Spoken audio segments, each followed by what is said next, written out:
concerne le harcèlement moral au travail, il y a des façons d'identifier les personnes qui sont à la base de ce harcèlement et que j'appelle aussi le plus souvent, en fait, ce sont des manipulateurs.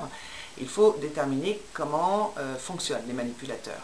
Et j'ai écrit 30 caractéristiques. Parmi ces 30 caractéristiques, celles qu'on peut repérer au travail sont la plupart du temps des gens qui ne se responsabilisent pas pour les bonnes choses, c'est-à-dire qu'ils se démettent de ces responsabilités. Ils ne sont pas clairs. Ils répondent de façon floue à vos questions. Ils ne prennent pas en compte vos demandes. Ils sont capables de changer d'opinion, de sentiment, selon les personnes, selon les situations.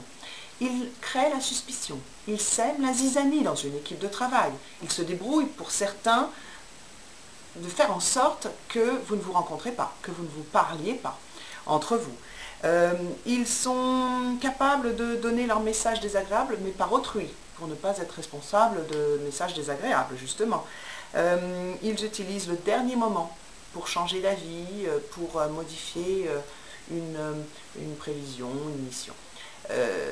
Il y a également l'intuition qui peut vous donner un indice intéressant, c'est-à-dire que les manipulateurs, quand on a vécu avec des manipulateurs dans sa famille ou dans son monde, dans son couple, les manipulateurs génèrent des ondes spécifiques, ce sont peut-être des ondes, des phéromones, je ne sais quoi, et effectivement, vous pouvez avoir l'intuition que quelque chose ne va pas avec cette personne, malgré le fait qu'en apparence, c'est une personne qui est sympathique, souriante, agréable, quelque chose ne va pas, vous le sentez. Ça, il faut maintenant que vous pensiez que si vous avez cette intuition, c'est qu'il y a quelque chose qui existe chez cette personne de pas tout à fait normal.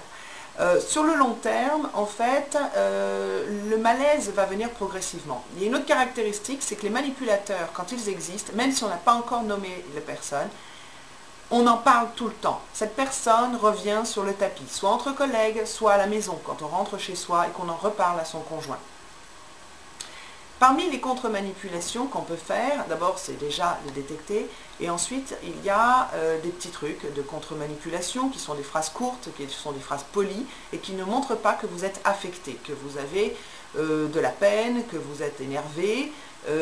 Par contre, vous pouvez jouer un peu plus intelligemment, notamment dans une menace. Pour donner un exemple, vous pouvez très bien dire au manipulateur qui vous harcèle et à qui vous avez déjà signifié que ça suffisait, vous pouvez dire, écoutez, c'est très simple, si vous continuez ainsi, vous aurez des surprises.